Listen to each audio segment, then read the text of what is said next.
Welcome to Voices of Experience, the official podcast of the National Speakers Association. I'm your host, technology strategist and futurist Crystal Washington. If you tuned in last week, we learned about refreshing our brands in this new environment. In this week's episode, Talk to Strangers, Bruce Turkel is going to share how you can ensure your words are concise and powerful, while Ross Bernstein will tell you how to leverage referrals and testimonials. Are you ready? Let's get started. Today on Voices of Experience, we have the Bruce Turkel, CPAE, and he's going to talk to us about concise visual and verbal communications. A little bit about Bruce. He owned an ad agency for 32 years. He's been on national television over 400 times. Some of us are working on time number 1. And then lastly, he has been married for 34 years, which might be the most impressive of all the statistics. Welcome to Voices of Experience, Bruce. Thank you. I'm thrilled to be here. Oh man, I'm ready to dig right in because I know there's no one else in this organization that can answer these questions as well as you can. Number 1.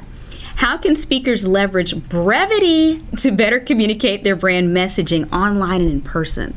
I believe that the words that we use define who we are. It's why I wonder why people invest with someone called a real estate broker or an investment broker, because they have the word broke in the name. Here's our problem. We have the word speaker in the name. Not speak, speaker, meaning we think we need to be speaking, and when we're not speaking, we are neither communicating nor are we doing anything that is billable. And it seems to me that the less you say, the more takeaway you provide, and the more value your words have. Okay, with that in mind, is there a formula or exercise you'd recommend for distilling our messages as speakers down to tweetable or TV-ready quotes? How do we learn to say less? Yeah, the number one word that you should keep in mind when you're doing this is intention or intentionality. What is your intention? You should never pick up a phone with a prospect, with a call for a prospect rather, without first thinking, when I hang up the phone, what do I want to have had happened? When I had the folks in my agency, I used to tell them that before every client meeting. Walk into the meeting knowing what you want to walk out with, and then use that as the goal for what you're doing. When I'm on television, I know they're going to cut, not only are they going to cut me off very quickly if I'm not saying anything of value, but the person watching at home is going to change the channel. So therefore, I might have a lot of backstory and a lot of information and a lot of stuff I want to share, but I have to speak in sound bites. I have to be highly intentional about what I want to accomplish. If you're writing, do your mind dump first. I always tell people I'm not a good writer, I'm a good rewriter. Okay. Get all the information onto paper. Then go back and say, why did I need that? What can I eliminate? Don't think your words are darlings. You know, we always say in the advertising business, copywriters need to learn to kill their babies. Oh, wow. Because what you create is your baby. Oh, my God, I created this. Yes. But wait, maybe it can be shorter. We can always remove words. If you're editing, if you're told I need to write something in 7 words or 10 words or 20 words, you write it the first time, it's 40 words. Okay. You cannot go from 40 words to 10, but you can go from 40 to 38. Then you read it again. You go from 38 to 32. Then you read it again. You change some words. You're done. Something you can do just as an exercise, the word that, T-H-A-T. In your writing, read the word that. Read without the word that. Just cross out wherever you wrote it. Most of the time, it doesn't need to be there. Wow. And once you see that, now sometimes it's critical if you're using it as a non-specific pronoun, but most of the time you don't need it. And you'll realize there's so many things you don't need. Like, I don't need to keep talking. But actually you do. You're giving us gold, and it actually reminds me of, we did an interview with Patricia Fripp where she talked about recording and then transcribing your speeches. So every time you speak, record it, transcribe it so you can see what's coming out of your mouth. Now, I'm thinking what you just said builds on that, because now we can even go back to the things we're saying and start to be more cognizant of what we're saying on the stage when we're adding too many words. I think that's critical. I think we need to look at videos or audio tapes of us doing our work as game tapes. Ross Bernstein talked about the fact that those are our game tapes. Sam Richter has told me that he watches other speakers like Tom Brady would watch other teams playing. Wow. And say, okay, how did they do that? When did they put their hand in their pocket? How did they tell that joke? And if you can do that, stop thinking of yourself. Well, let's rephrase that. Get over yourself. Right. Stop saying, oh my God, look at me. Oh my God, I can't believe I did that. And instead, Instead, think of yourself as a product. And then watch the tapes of yourself talking, which I know is painful. We all hate it. And the people who don't hate it, we don't like them, right? But watch it and just say, how could I have done that better? What could I have cut out? Did I tell that story too many times? Did I belabor the point? And then the other thing, ironically, is pause more. Slow down. If you're speaking less, if you have less to say, it means you have more time. Therefore, you can slow down. I tend to talk very fast, especially when I get excited. But you can slow down and you can pause. And people don't think in the audience, oh, they're pausing. They don't know what to say. They think, oh, they're thinking. Or, ooh, they're letting it sink in. Or they don't notice at all. Slow down and pause. My business partner used to say, I'm going slow because I'm in a hurry. And I thought that was brilliant. That's powerful. On the same line, in the age of social media and memes, because we want to be relevant online, are there tactics you'd recommend for reinforcing messaging there? Of course, because understand that social media is just another media source. Television, radio, print, billboards, out of home, internet, social media. They're all different tools for the same effect. We're reaching out to other people. Remember that the first word of social media is social. So it's about establishing it's a media that allows you to establish a relationship. And then let's go back to what I said at the very beginning of this, intentionality. Don't tweet because you think, oh, I haven't tweeted today. Right. Or, oh, I have to put up 5 Instagrams or, Instas. Right. Or I have to be on Facebook. Or whatever the new thing is. I haven't TikTok this week. Think intentionality. What are you trying to communicate? I will tell you, in my case, I want to get across 3 things. I want to get across, wow, that guy's smart, or wow, I never thought of it that way, because I want clients to think, either for speaking or consulting, we have this problem. Let's call that Bruce guy in. He sees things differently, which I do. That's my gift. But there's 2 other things. I want them to say, I like that guy. Like, I'd like to spend time with him. I'd like to have a beer with him. I'd like to go for a run with him, because it's all about relationships. The word's social. And then I want them to say, wow, he's everywhere.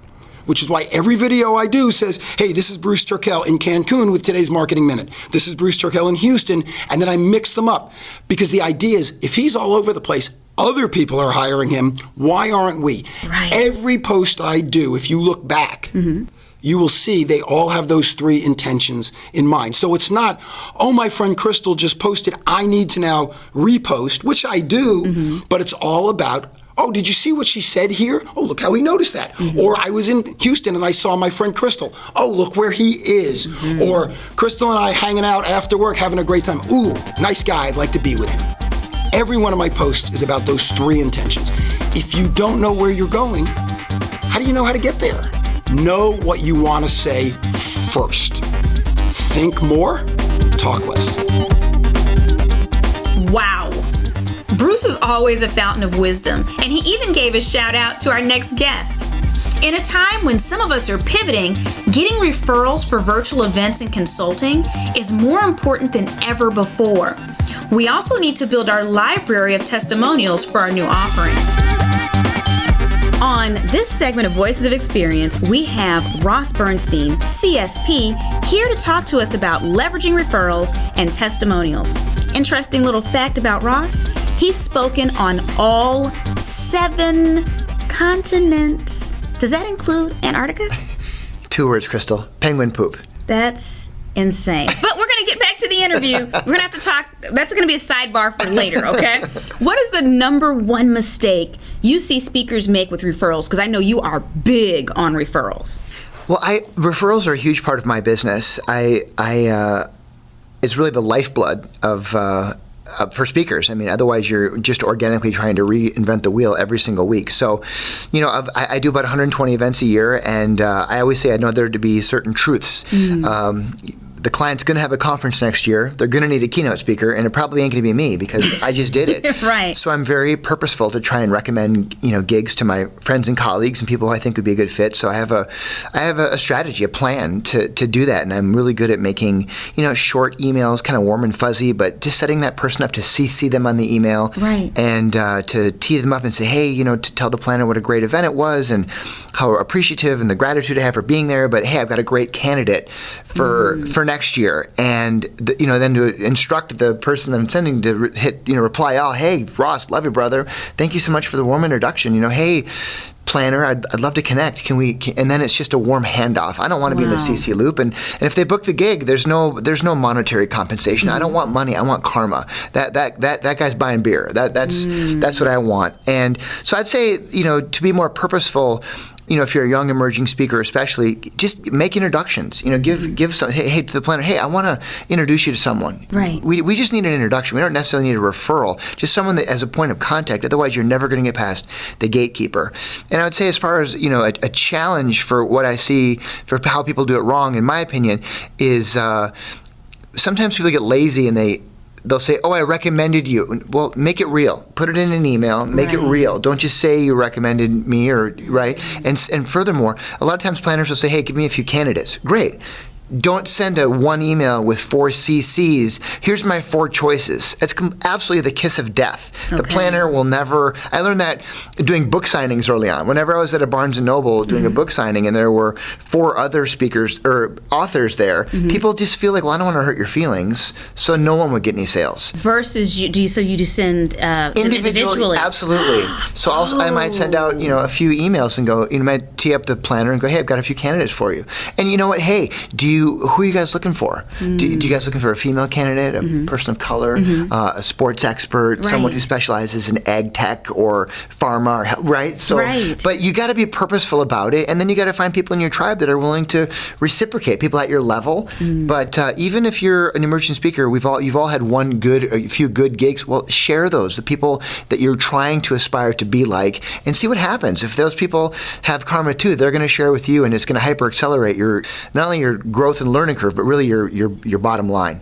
What I love about this is it's almost like you get to be Santa Claus all the time. Absolutely. So is that a better gift? Yeah, so while obviously this will be reciprocated, if you're just someone who really likes to just give to your fellow speakers and your friends, this is a wonderful opportunity to refer those, obviously, that you're willing to put your name on the line for, because we have friends that maybe wouldn't be a good fit for our clients, but I love the fact that you have a strategy. And it's a win-win for the speakers, for the client. It makes you look better, and I would imagine it increases your chances of being invited back years later once they're in a cycle where they can pull you back.